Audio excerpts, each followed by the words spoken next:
Days giving up the ghost in shades of gold and gray.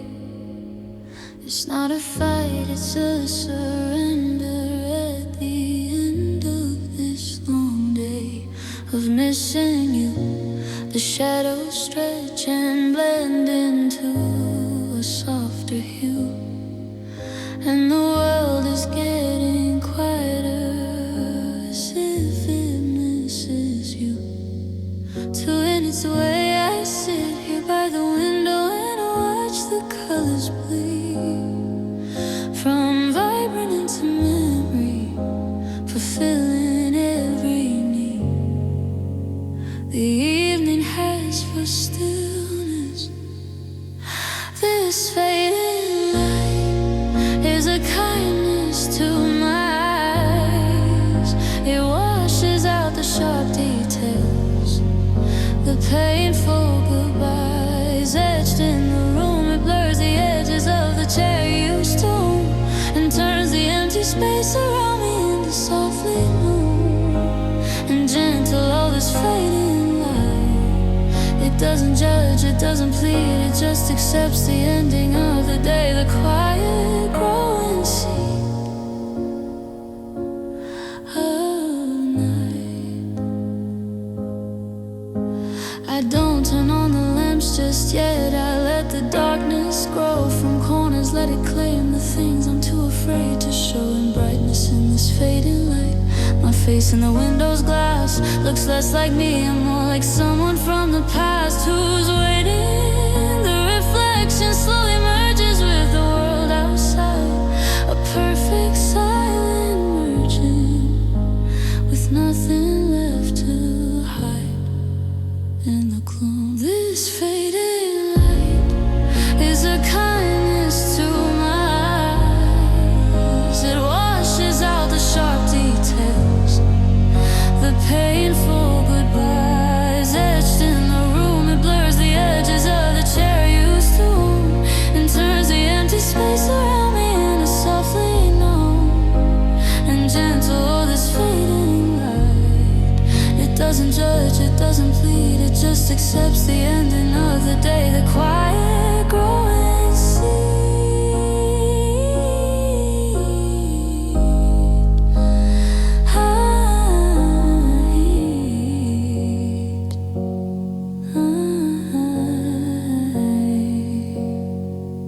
Maybe this is how our landing should arrive, not with a shout, but with a gradual dimming, a gentle quiet doubt of the light, a slow transition into what comes after next, a merciful erasure of the painfully complex and bright pain. So I'll sit here till the last faint stripe is gone, and welcome the full darkness and the chance to carry on within it. Almost dark now, fading light. Good night.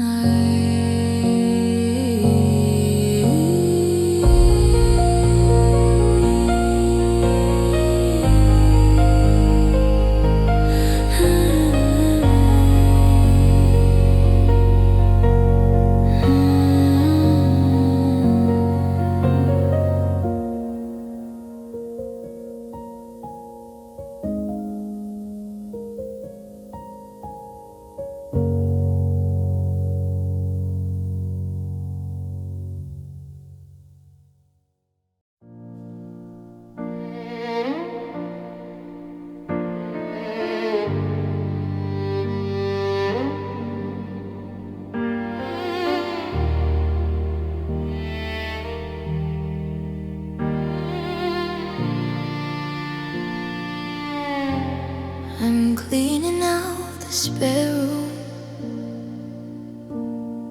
the one we never used, except to store the boxes of a future we confused.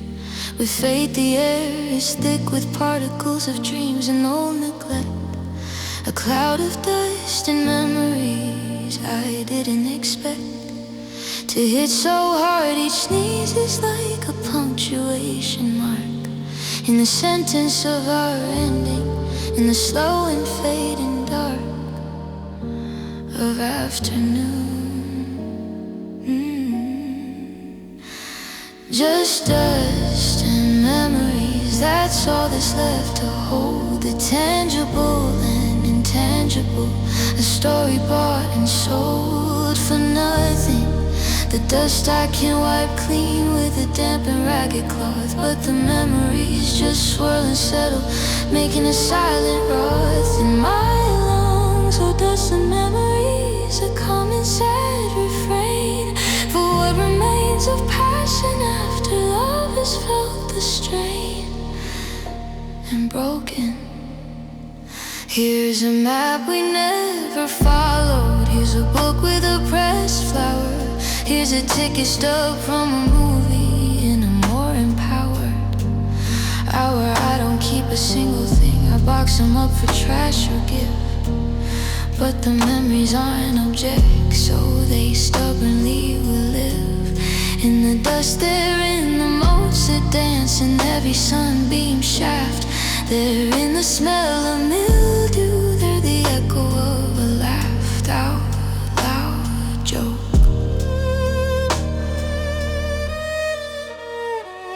Just dust and memories, that's all that's left to hold. The tangible and intangible, a story bought and sold for nothing. The dust I can wipe clean with a damp and ragged cloth, but the memories just swirl and settle, making a silent wrath in my lungs. Oh, dust and memories, a common sad refrain for what remains of passion after love has felt the strain and broken. Maybe when I'm finished and the room is bare and clean, I'll open up the window, let a new and fresh routine of air blow through. It'll stir the dust of other older things, and maybe in time it will loosen what the memory clings to so tightly. For now I breathe them in, this bittersweet alloy of what was real and what is now just spectral, fine and away. Ain't an art, sweep it out. Dust and memories,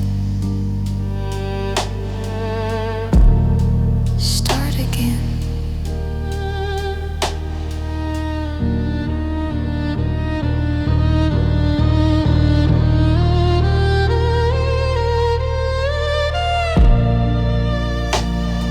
A single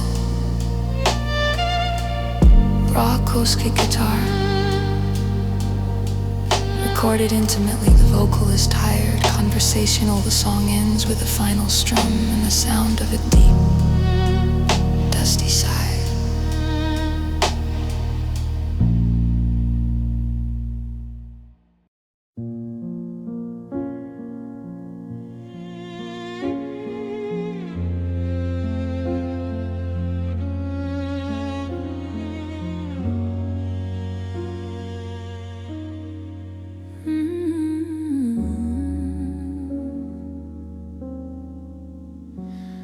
She packed them in a cardboard box the year she turned 25. The Sunday trips to Paris, the art she would revive, the novel's first few chapters, the business plan, the schemes for a brighter, bolder future. They were vibrant, living dreams. Then she met you, and the box got shelved up on the closet shelf, a trade she made quite willingly for dreaming of yourself beside her.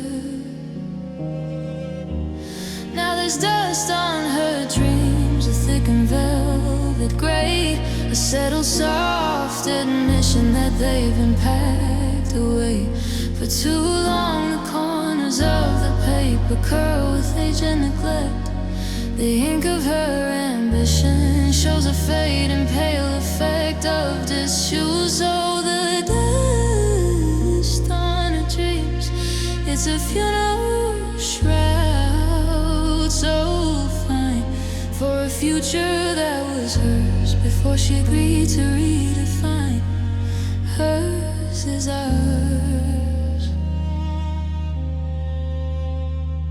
She takes the box down sometimes when the loneliness is deep, and wipes the dust away in a clumsy, awkward sweep of her hand. She reads the old intentions, the girl's ambitious script, and feels a hollow ache, a partnership that's been ripped in two directions. His dreams move forward, took up space and light. Hers just gathered dust in the quiet of the night, and her compromise.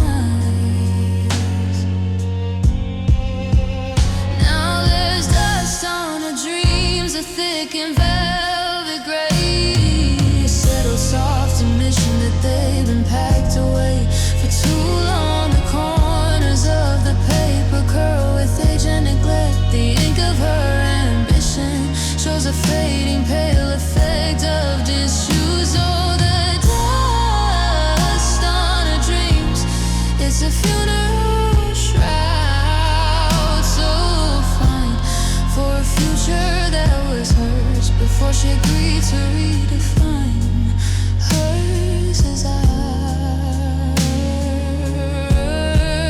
Now the box is hers again, the shelf is hers, the room, the dust is a decision, a symbol of the gloom of starting over. Does she wipe it clean, begin anew, or leave it there, a monument to what she sacrificed for you and lost? The dust might be a blanket, a merciful soft blur over plans that now seem childish from a person that they were a lifetime ago.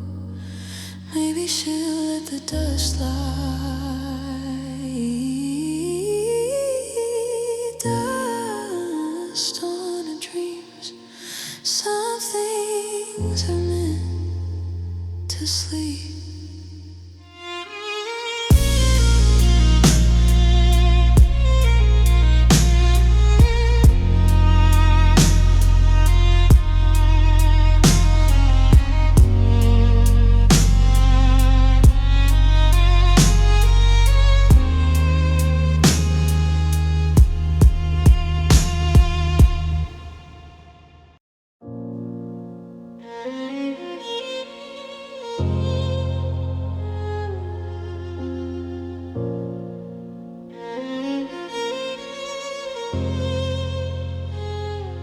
I found it in a photograph, caught in a sunbeam's light, a curve upon your lips that didn't have to think twice. The phone, it was a real one, the kind that reached your eyes, a silent captured laughter under pale and boundless sky. That day I traced a faded line with my fingertip now, trying to feel the warmth of it, the when, the where, the how. It vanished, just an echo of a smile, a ripple on a pond gone, still a ghost of happiness. The time has slowly been a killing memory. It doesn't light the room, it doesn't make me glow, it just reminds me of a light I used to know and lost. Oh, just an echo of a smile, it's a beautiful sad trace of a feeling I can't resurrect in this empty space.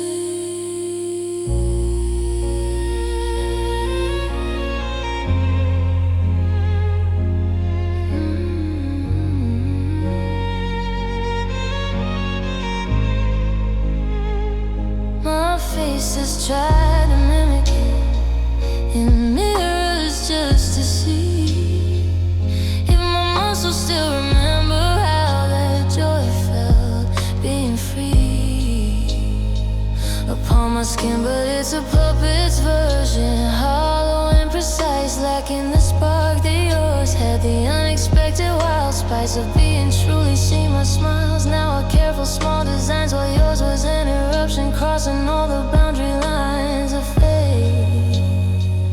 Just an echo of a smile, a ripple on a pond, gone still, a ghost of happiness. The time is slowly bent to kill in memory. It doesn't light the room, it doesn't make me glow. It just reminds me of a light I used to know and lost. Oh, just an echo of a smile is a beautiful sad trace of a feeling I can't resurrect in this empty space. Maybe echoes are the afterlife of joy. A gentle ghost, a softer kind of memory than the one I miss the most. In sharp detail, maybe it's enough to have this faint impression, this proof that joy existed beyond my current session of grief. The echo of a smile is still a smile, in a way, just one that's learned the art of softly, quietly fading away. Just a curve of light, echo of a smile on paper, not on skin.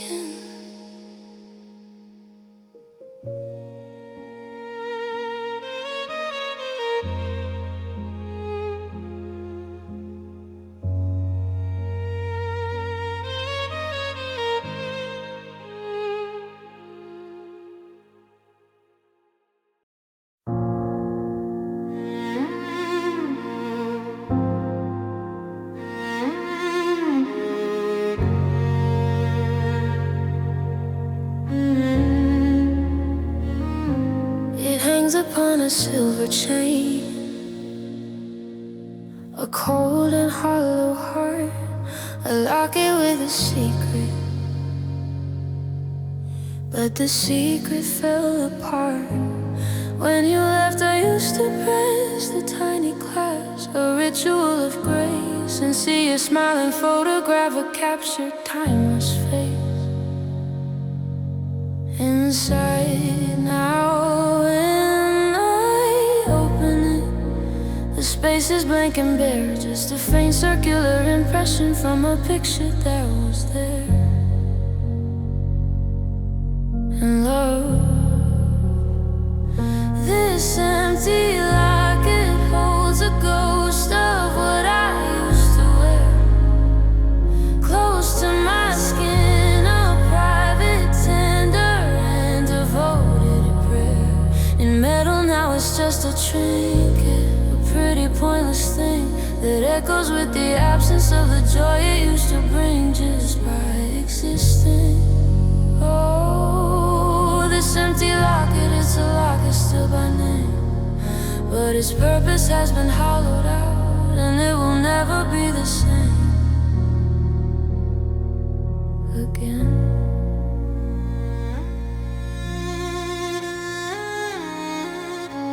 I think about replacing it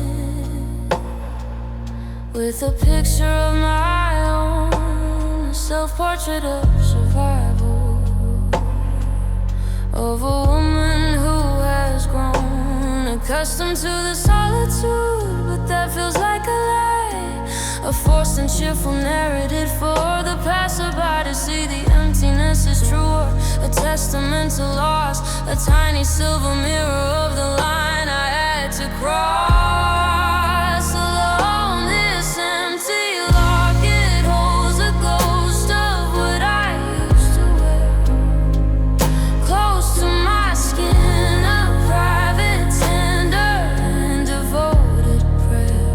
In metal now it's just a trinket, a pretty pointless thing that echoes with the absence of the joy it used to bring just by existing. Oh, this empty locket, it's a locket still by name, but its purpose has been hollowed out, and it will never be the same again.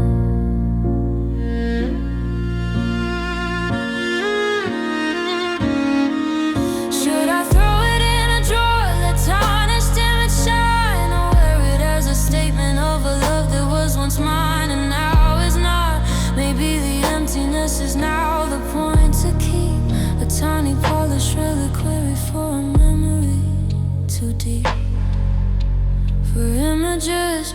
So while the empty locket feel its weight upon my chest, a beautiful cold vessel where my loneliness can rest and be seen. Just a circle, empty locket, holding nothing, holding everything.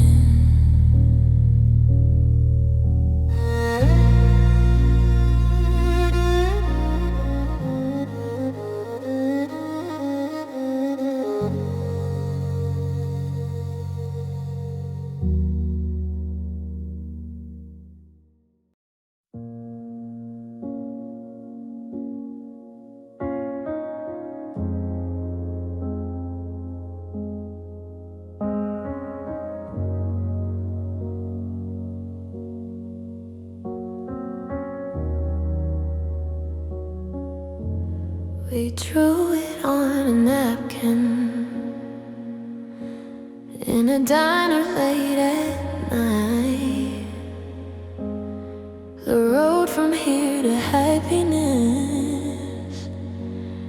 and ballpoint pens so bright. And sure, there was a mountain here, a river we would cross, a city marked contentment, no thought of future loss. On that journey we folded it and kept it in the glove, a sacred silly document, a testament to love's bad cartography.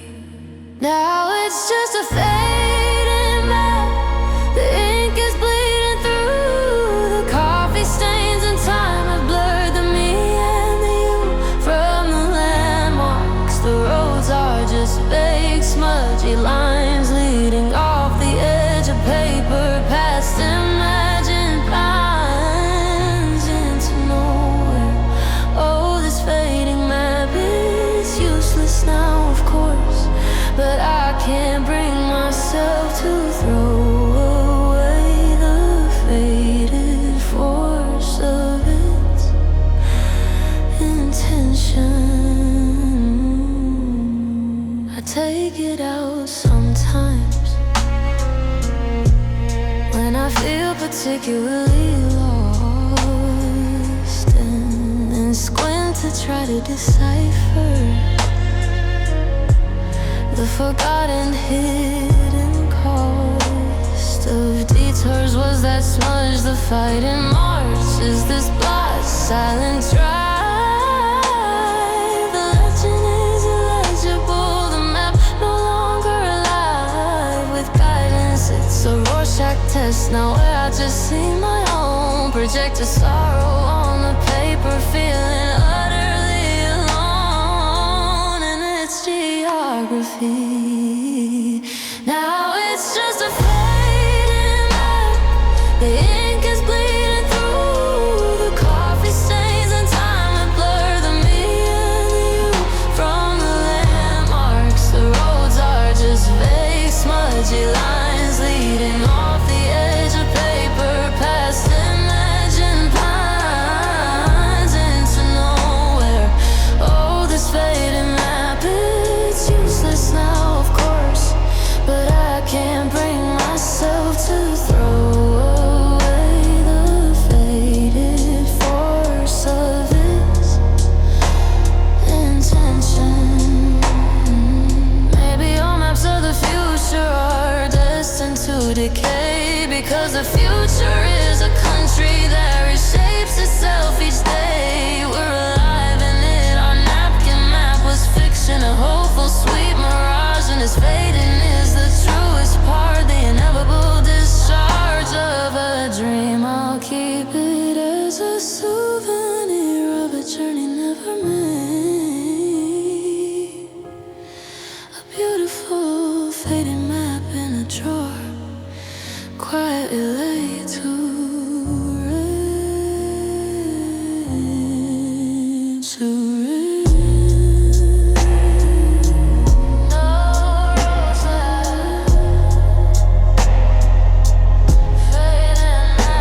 Brought it on a Thursday, a single long-stemmed red, a classic bold statement, everything you said.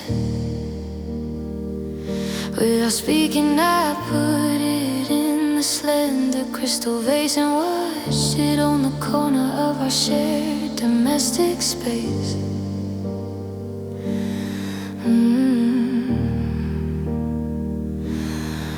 For a week it opened slow, a velvet deep unfurling, a promise in its perfume, a passionate slow swirling of petals. Now it's just a fading rose, the color bleeding at the seam, a beauty in recession, living in a dying dream of glory. The edges curl like whispers, brown and thin and slow, seductive, letting go of quiet giving in. Until time, oh, this fading rose is more beautiful to me than the bold first blush of what our love promised to be in full bloom. I don't throw it out, I let it dry, a brittle paper sculpture, a record of the passion and the subsequent rupture of cells. It smells of dust and memory, a spicy ancient scent of something that was lavish and then quietly went to seed. I touch it and it crumbles, leaving traces on my thumb, a tangible reminder of the silence we've become.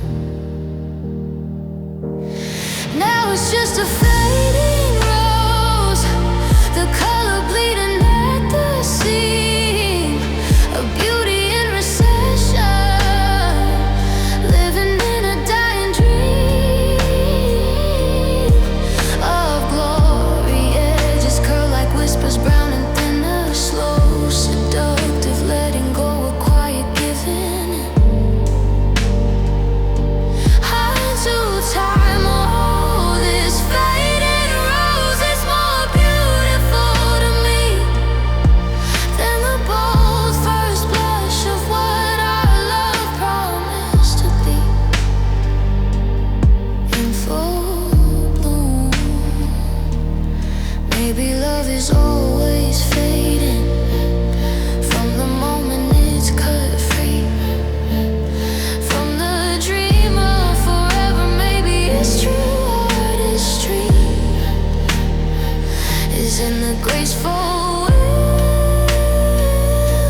the elegant decline, not the perfect fleeting moment of being yours and mine. In the sun, this fading rose has taught me how to hold the exquisite melancholy of a story that is told and finished. Let it fade,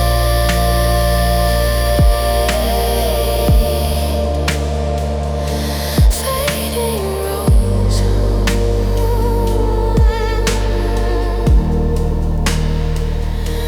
Its own kind of perfection.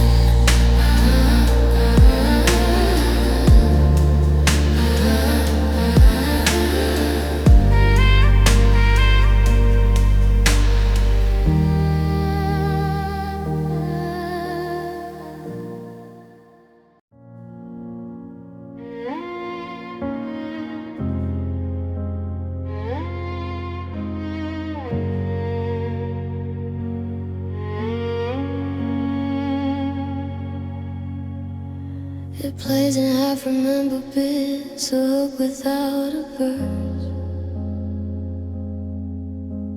A melody that tops my brain, a blessing and a curse. Of almost knowing I'll be stacking dishes or tying on my hair, and the sequence of 4 notes will colonize the air. Around me I rush to find the source, to Shazam my own mind, but it's gone before the app can load, leaving me behind with just the itch. This forgotten song, I think it was our song, the one we claimed, the one that played the first time that you spoke my name with love it. Or maybe it was just a tune from some old drive, but it's tangled with your laughter, keeping it alive and just out of reach. Oh, this forgotten song, it's a needle skipping groove in the record of my memory, a thing I can't disprove or fully own. I hum the fragment to my friends, does anyone know this? They shake their heads, look sympathetic, offer me a list of might be's, none of them are right. The search becomes obsessive, a quest for a lost artifact, a symbol too possessive to let go. Cause if I could find the song and play it start to end, maybe I could understand exactly where the bend in the road was. This forgotten song, I think it was our song, the one we claimed, the one that played the first time that you spoke my name with love in it. Or maybe it was just a tune from some old drive, but it's tangled with your laughter, keeping it alive and just out of reach. Oh, this forgotten song, it's a needle skipping groove in the record of my memory, a thing I can't disprove or fully own. Maybe it's better lost, steady, complete. Song has an end, a final chord, a fade to silence, a message you can send and be done with this fragment, this ghost of a refrain. It loops forever, promising a hole it can't contain or deliver. It's the perfect soundtrack for a love that's incomplete, a forgotten song for a relationship that never found its beat or its final note. How does it go? Forgotten song, I'll never know.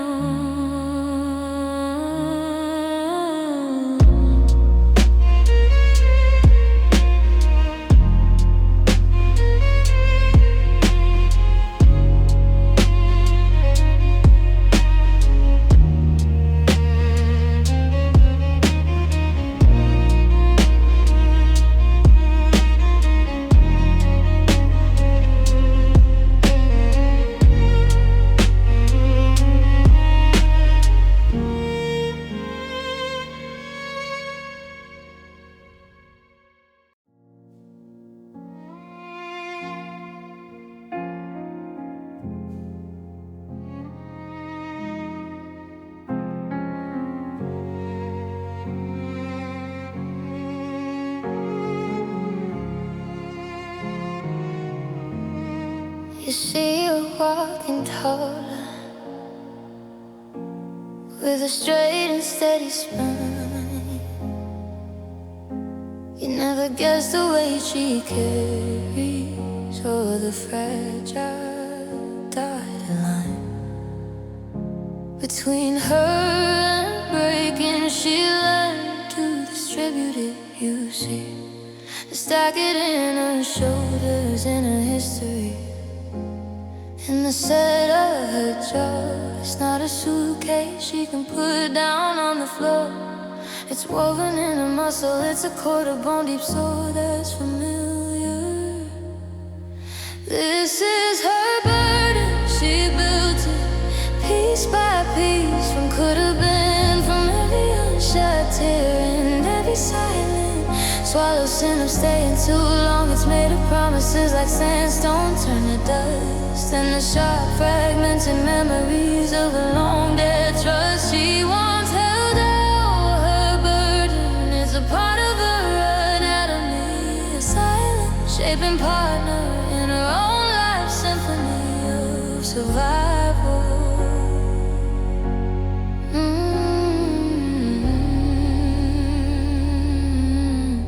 She doesn't complain about it,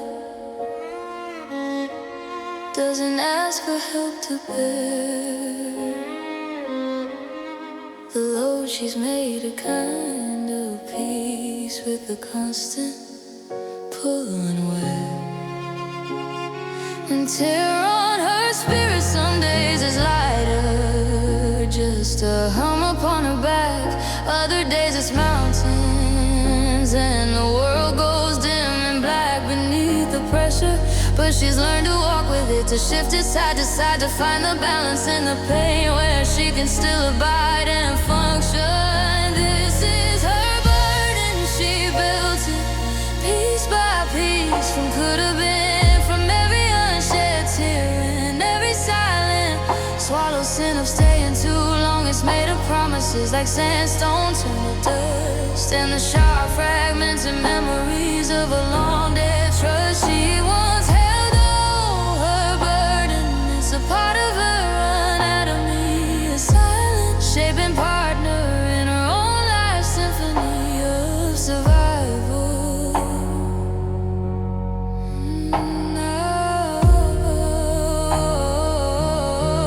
Maybe one day she'll unpack it, lay each heavy stone out in the sun, examine them, forgive them, and be finally done. But for now they're ballast, they keep her grounded to the earth. They give her purpose in the morning, prove her worth. In endurance, her burden is her story, written in the air. And she's the only one who knows the path it takes and why she carries it. She carries it, her burden, and she walks on.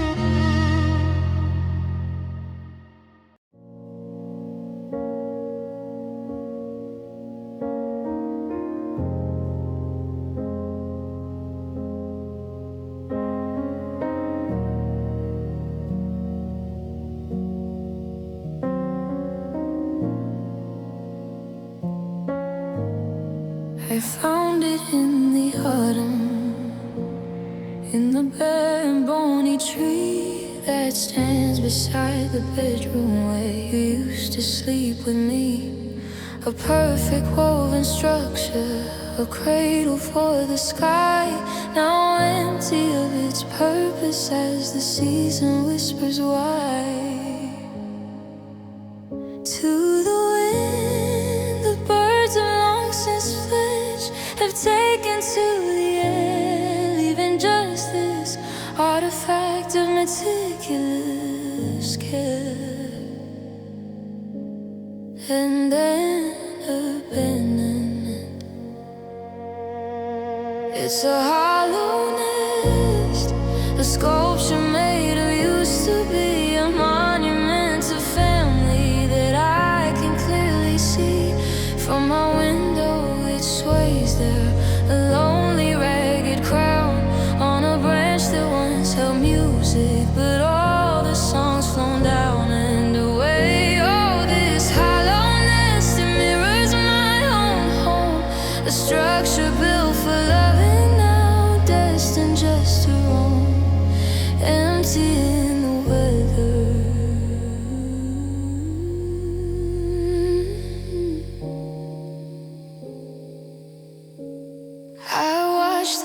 winter storms attack, you're tugging at the twigs, but it holds somehow. It's tougher than it looks, it digs. It heals and it won't fall. It's a stubborn, quiet thing, a reminder that the building of it meant everything to its makers. And maybe that's enough to have been built so well. Even if the life is sheltered, chose a different shell to reside in.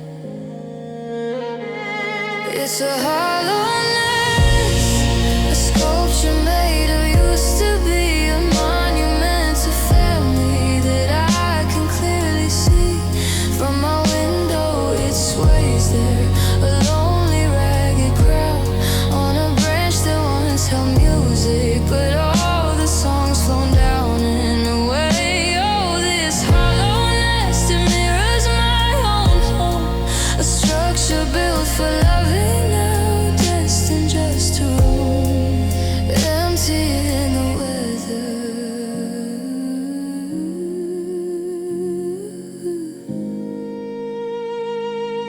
Maybe come the spring, a different pair will find it there and make it new with feathers, with a different kind of care and different songs that thought should comfort me. The cycle turning round, but it just makes me jealous of the birds upon the ground who get second chances. This hollow nest and I will just persist, a testament to a specific tender aching twist of fate that's finished. Just went through twists now. Hollow nest, a beautiful empty thing.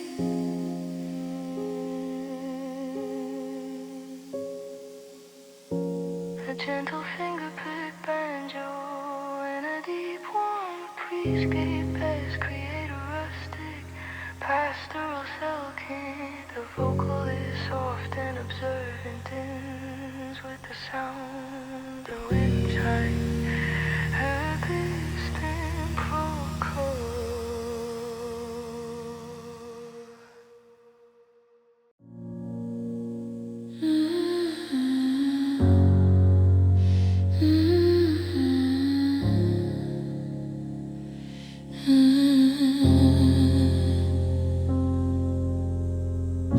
We stood before our friends and family under a fabric sky. You looked into my eyes and told a beautiful bold-faced lie.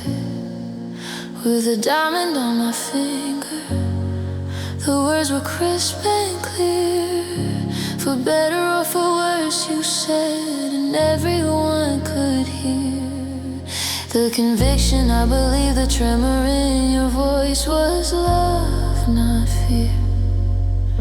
I swallowed every syllable, I held each promise dear as gospel.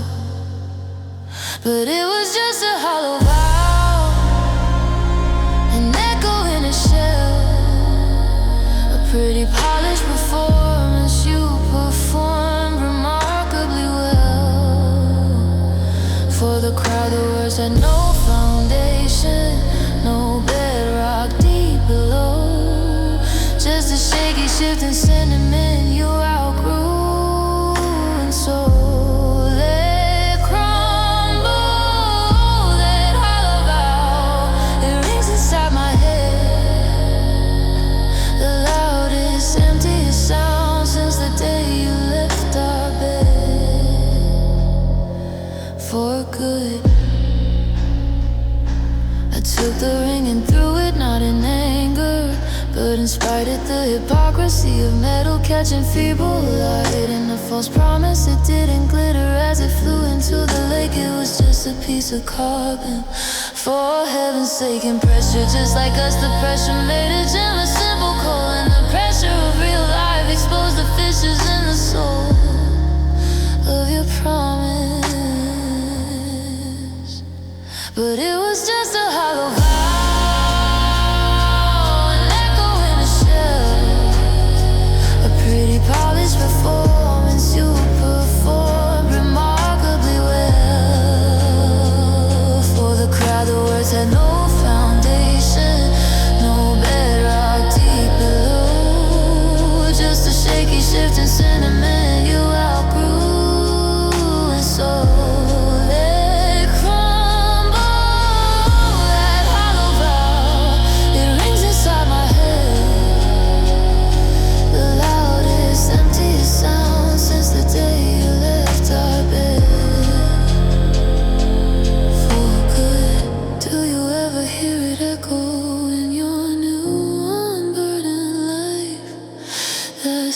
some weightless promise to your now ex-wife.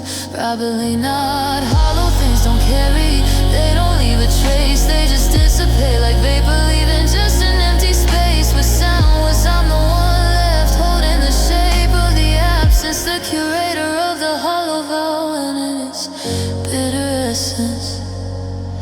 Just words, hollow vow,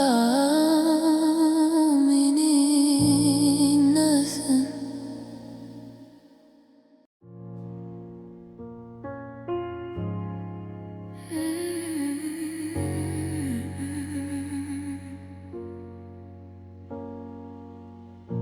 We didn't know we were breathing it, that shared and common air. In the car that final evening, with a quiet, deep despair. Between the sentences I watched your chest rise, fall in the streetlights intermittent glow, and my own breath matched the rhythm, a synchronized slow flow of life. Together, we were one organism in the dark, a single struggling system just before the spark gave out. That was the last breath of us, the final molecule we shared, the last expansion of a love that once had loudly declared it was infinite. It left my lungs and entered yours, or maybe it was yours that crossed to me in a transaction soft and hazy with goodbye. And when you exhaled, you took the other side of the air, leaving just my own thin oxygen, a solitary sharp despair to breathe in ever after. Now every breath I take is mine alone, a solo selfish act, a reminder of the separation, a biological fact of aloneness. I try to hold it sometimes to make the moment last, to replicate the feeling of a future that has passed into a history. But it's just air, it has no memory, no weight, just a cold and empty fullness, arriving far too late to save us. That was the last breath, but there's the final molecule we shared, the last expansion of a love that once had loudly declared it was infinite. It left my lungs and entered yours, or maybe it was yours that crossed to me in a transaction soft and hazy with goodbye. And when you exhaled, you took the other side of the air, leaving just my own thin oxygen, a solitary sharp despair to breathe in ever after. Science says we're always breathing bits of history, of Rome, of dinosaurs and oceans, making every breath a home for ancient ghosts. So maybe somewhere in this inhalation now is an atom that you breathed out with a solemn, silent vow to forget me. And maybe in your next breath, wherever you may be, is a piece of that last us finally setting free from the cycle of our pain. I breathe in, I breathe out, last breath of us, now just me.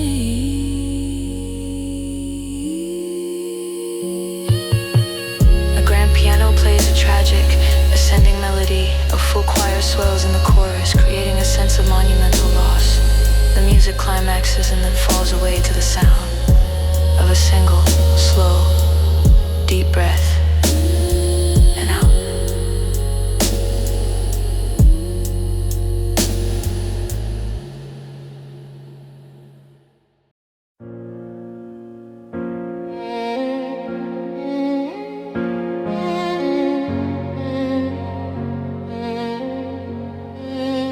I turned the page and found it, a heading plain and stark. No cliffhanger, no mystery, just an ending in the dark of the narrative. The plot lines all converge to this one spot. The love, the fights, the compromises, all the battles fought and lost and won. The characters were weary out of tricks. Their dialogue had dwindled down to a few polite, thin clicks of tongue. This is the last chapter. The story's run its course. There's no twist coming, no redemption, no external force to save the day. The setting is this quiet, empty room. The conflict is resolved in a pervasive gathering gloom of silence. So the last chapter is not long, it's not open, it's just a quiet closing of a book I can't pretend it's still being written.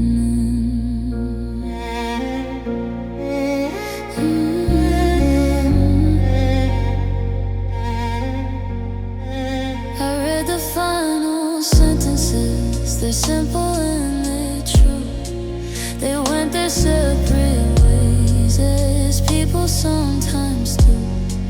No flourish, no philosophy, no lesson to be learned. Just a cold hard talkie of a bridge that's been burned to ash. I close the cover, softly feel the weight of it in hand. A finished object in a world I don't understand anymore. This is the last chapter. The story's run its course. There's no twist coming, no redemption, no external force to save the day. The setting is this quiet, empty room. The conflict is resolved in a pervasive gathering gloom of silence. So the last chapter, it's not long, it's not open, it's just the quiet closing of a book I can't pretend it's still being written.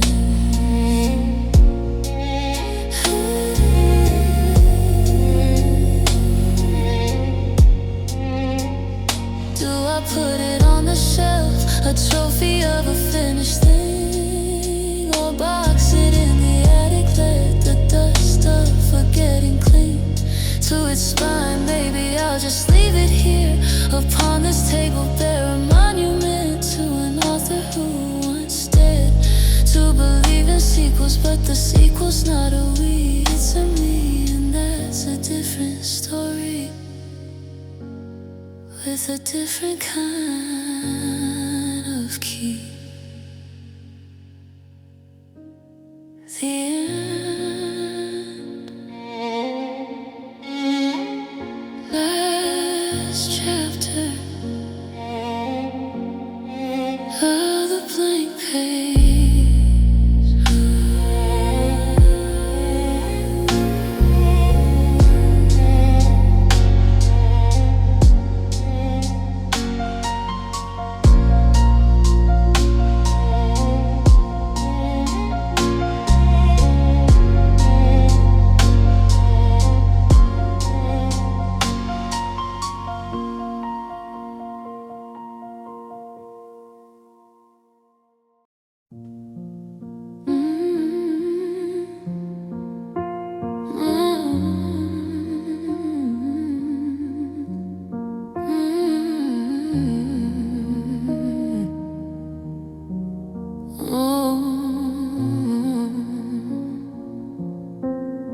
She didn't fight the darkness when it came to claim the storm. She didn't light a candle or pray for morning's hue to save her. She observed the sunset with a calm, accepting face. And as the color drained from sky, she stepped into its place. With purpose, she let the shadows weave themselves into her hair. Let the silence of the midnight become the very air she breathed them. She became the night, not a victim of its gloom, but its sovereign and its essence in a cold, accepting room of her own making. The stars are the sequins on her gown. The moon is just a reflection of the light she cast down and buried. Oh, she became the night, vast and unafraid, where the woman that he wounded quietly began to fade and transform.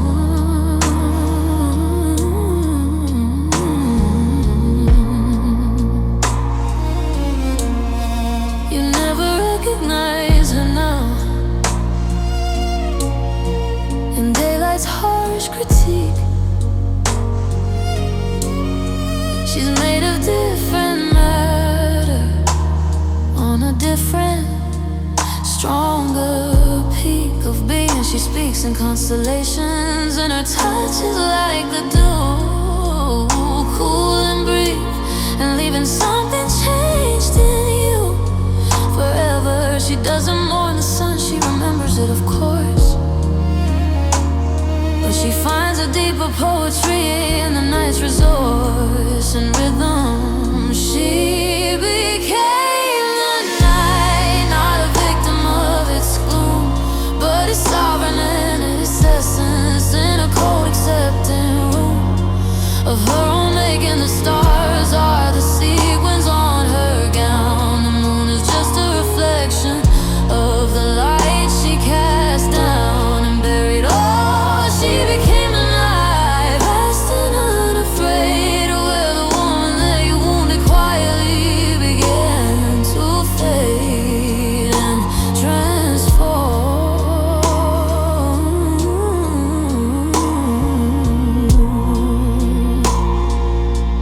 Maybe she was always this, and daylight was disguise, a costume she wore for you to please your weary eyes that fit the depth. But when you left, the costume fell away, revealing the eternal, the unending, the sway of something ancient and unbroken. She became the night and learned that in the boundless dark she finally saw the light of her own power. Don't look for her in day, she became the night, and she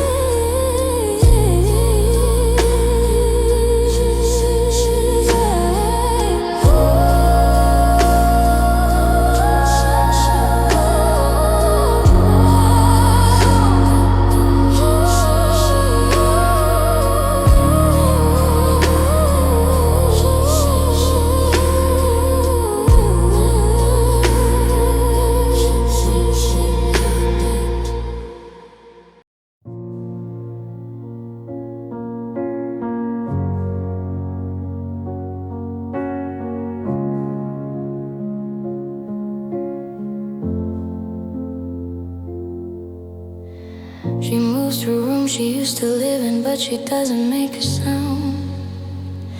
Her feet don't press the floorboards, she doesn't touch the ground. In the old, she's a spectator to her own leftover life, a phantom in the kitchen, no longer called wife. But anyone she watches her own hands try to make a meal, but they pass right through the cutlery, a surreal slow reveal of a new stage. She is a ghost, the ghost in the house that love built. A pale, persistent energy upon the foundation sill of memory. She doesn't rattle chains, she just displaces air. A cold spot in the sunshine, a hint of deep despair in the atmosphere. Oh, she the ghost, she's the most present thing here now. The echo of a woman making an uncertain vow to disappear. She tries to touch the photograph, the one still on the shelf, but her fingers find no purchase. She's just haunting herself and it's torture. She whispers what she wants to say, but they don't make a wave.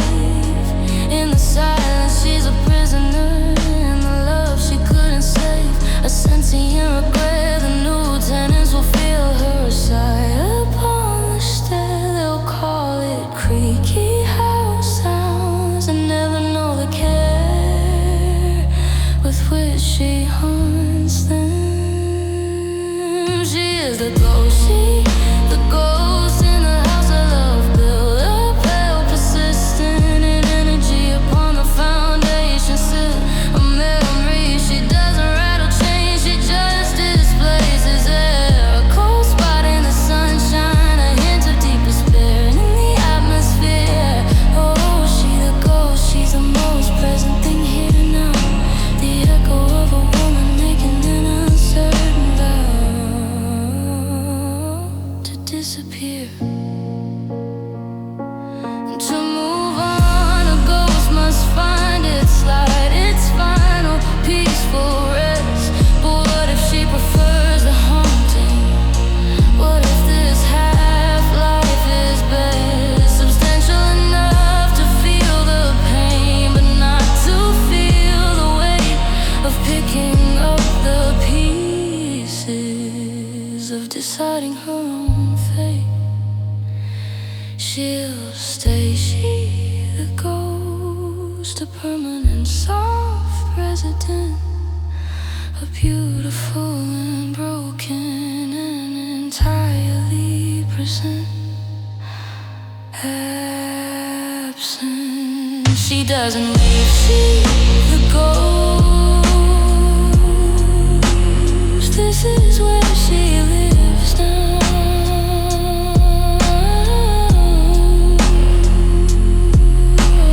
Cold, beautiful sympaths and a slow pulsing beat. The vocal is pretty ethereal and double to sound spectral. The music fades into a lingering high frequency tone that vanishes.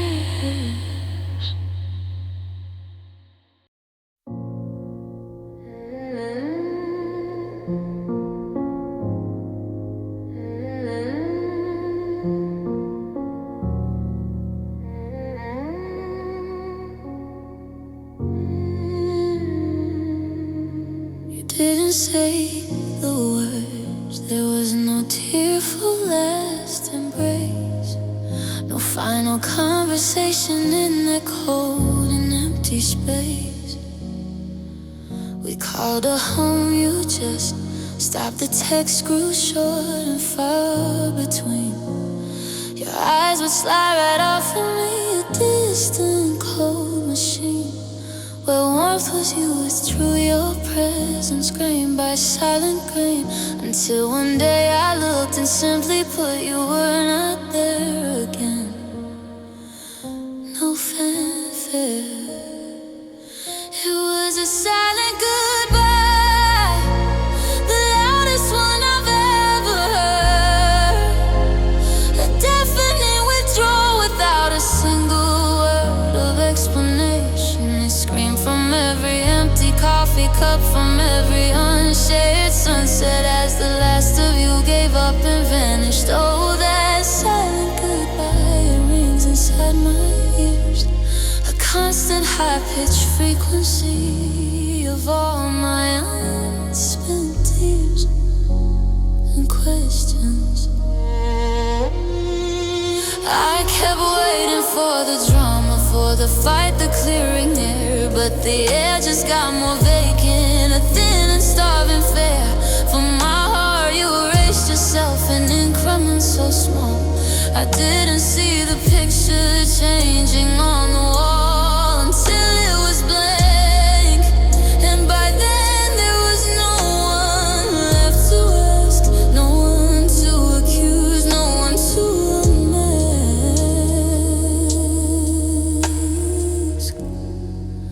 Just absence. It was a silent goodbye.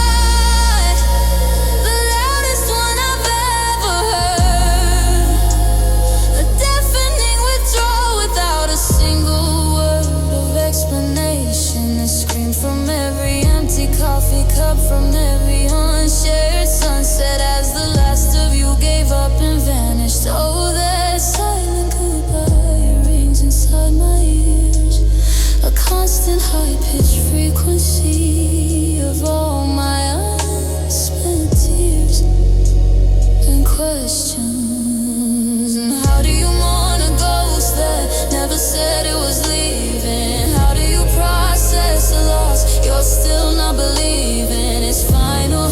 You left by evaporation, a slow and soundless ceasing. I'm left in the residue begging for a peace that can't come from silence. A silent goodbye is a wound that never scabs. It just stays open, whisper of all the things we had and didn't say. You never said it. Silent goodbye, but I heard it.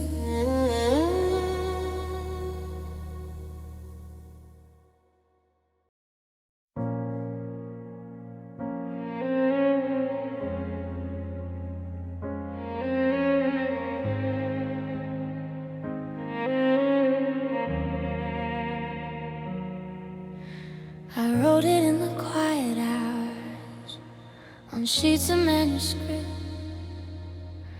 a symphony for us with every movement tight the script. We love the strings were our conversations, deep and low and high. The wet ends with your laughter soaring in a clear blue sky. Of days the percussion was the heartbeat of our shared sleeping chair, a timpani of passion put in all the rest to silence. But it's an unheard symphony, a score without a sound, the most beautiful arrangement on forgotten holy ground. In my mind, the conductor's stand is empty, the orchestra is fled, the notes are just black marks on paper, sleeping in their bed of lines. Oh, this unheard symphony, it plays for me alone, a phantom masterpiece for a love that's overgrown its stage. I can hear it in my head sometimes, in overwhelming waves, a crashing tragic beauty from the imaginary caves of what if it builds to a crescendo that would shake the very hall, then resolves into a silence that is louder than it all could ever be. I close my eyes and let the phantom music swell, a private grand performance of my own personal hell and heaven. But it's an unheard symphony, a score without a sound, the most beautiful arrangement on forgotten holy ground of my mind. The conductor's stand is empty, the orchestra has fled, the notes are just black marks on paper, sleeping in their bed of light.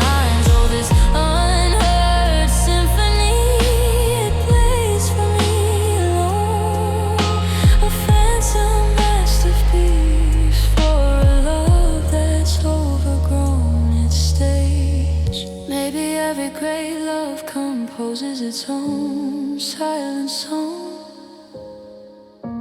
A music too perfect for the world where it would sound all wrong, and cheapened so it stays inside a full unplayed potential. A testament to feelings that were too essential to perform my honored symphonies. My truest work of art, the sound of my whole heart playing just for my own heart.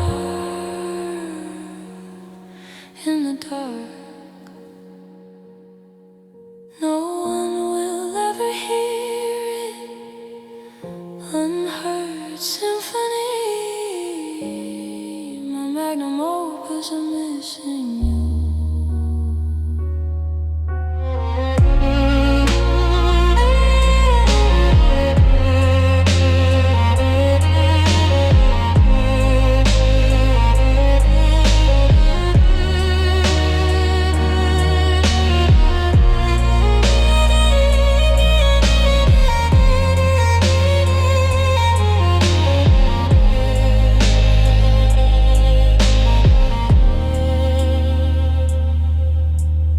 Orchestra swells powerfully, then suddenly cuts to a single sustained note from a violin, which then fades into absolute silence, emphasizing the unheard nature. I felt it start at the edges, a loosening of a thread in the sweater of my sanity, and the things I didn't say to keep it all a single pull, a curious, nervous tug, and then the pattern started coming undone, a slow and insidious shrug of structure, the cables of composure, the knit of I'm just fine began to ladder run and then resign their order. I am unraveling, it's not a breakdown, it's a slow and deliberate coming apart so the truth can finally show through the gaps, the threads of grief. I knit it over tight and small and springing loose and bouncing wildly, having a grand ball in the ruin. Oh, I am unraveling and I won't try to stop the flow. Maybe when I'm just a pile of yarn, I'll finally know what to build. It's in the way I forget to eat, the way I start to cry at commercials for soft drinks under a bright blue sky for no reason. It's in the pile of unopened mail, the unmade bed, the conversations in my head with a man who's likely dead. To me, the social fabric phrase, I cancel plans, I stay inside and let the unraveling be my only guide and companion. I am unraveling, it's not a breakdown, it's a slow and deliberate coming apart so the truth can finally show through the gaps, the threads of grief. I knit it over tight and small, it's springing loose and bouncing wildly, having a grand ball in the ruin. Oh, I am unraveling, I won't try to stop the flow. Maybe when I'm just a pile of yarn, I'll finally know what to build. They say to hold it together, to keep a tidy seam, but what if unraveling is the only way to redeem the material? What if the sweater was always ill-conceived, too tight, too high?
sawing strings and a pounding, repetitive piano figure create a sense of chaos. The vocal is desperate and cathartic. The music doesn't so much end as deconstruct into noise.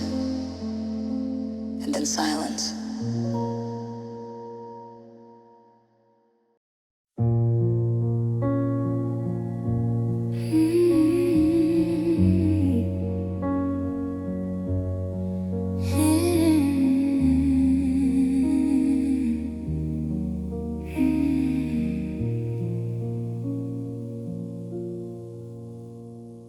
Hung upon a largest wall, a project years in thread, a story woven color deep of everything we'd said and done and dreamed. You worked the goals, the vibrant blues of sky. I'd weave the earthy browns and greens where our foundations lie. Or so we thought. The pattern was intricate, a dance of tight-knit lives, depicting smaller struggles and our bigger grand survives as we went. Now it's an unwoven tapestry, a frame coming undone thing. I pull the thread of argument and watch the sorrow bring a whole section down. The picture of our future house unravels in my head. The golden threads of promises slip through like grains of sand to find a hold. Oh, this unwoven tapestry, it's not a clean-cut tear. It's a slow, deliberate disintegration of the care we invested. I could try to mend it, tie the broken threads anew, but the knots would be so visible, a blemish in the view of what it was. And I don't have the pattern anymore, the guide to what the picture was supposed to be. With you beside me, weaving so wasted amidst the piles of colorful loose yarn. A universe of potential now just causing me alarm and deep sadness.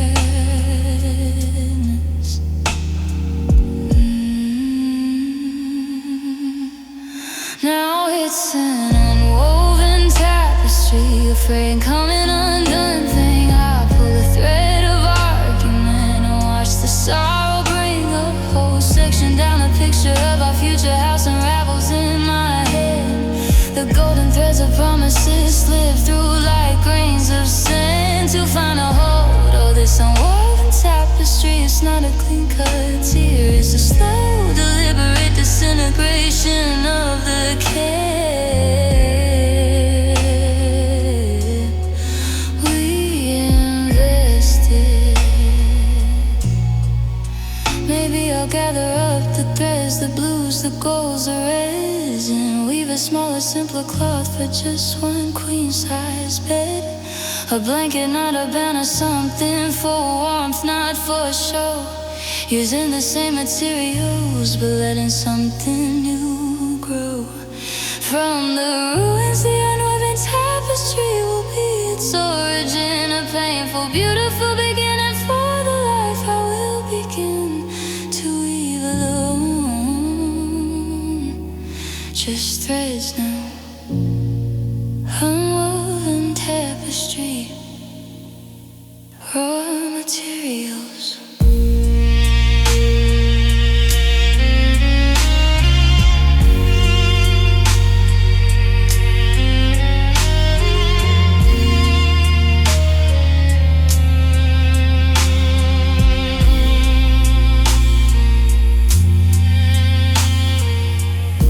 The metallic rimming sound of a hammered dulcimer plays a complex interweaving pattern of cello, provides a deep, mournful ground. The music becomes more fragmented towards the end,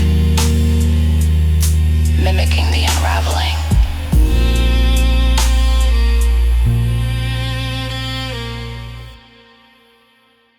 I open to the middle, where the spine is soft and weak, and the fragrance of a memory is the only thing that speaks. From and pages there pressed between the lines of a sonnet about spring.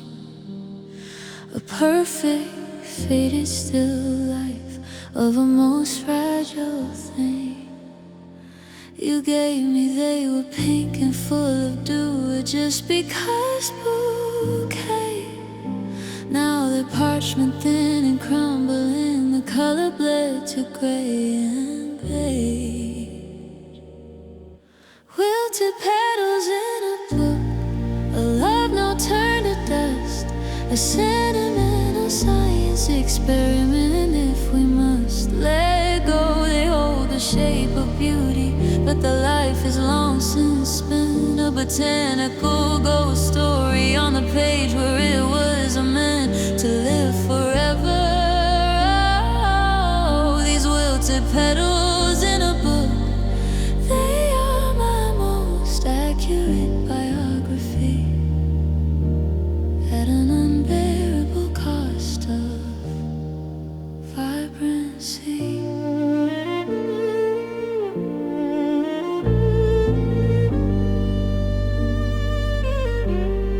I dare not turn the page, for they might shatter into naught, 1,000 tiny fragments of a lesson dearly bought and lost. So I just look and trace their outline with my eyes, remembering the garden and the bright and happy skies of that afternoon. The book itself is meaningless, a random poetry collection, but it holds the only evidence of our sincere affection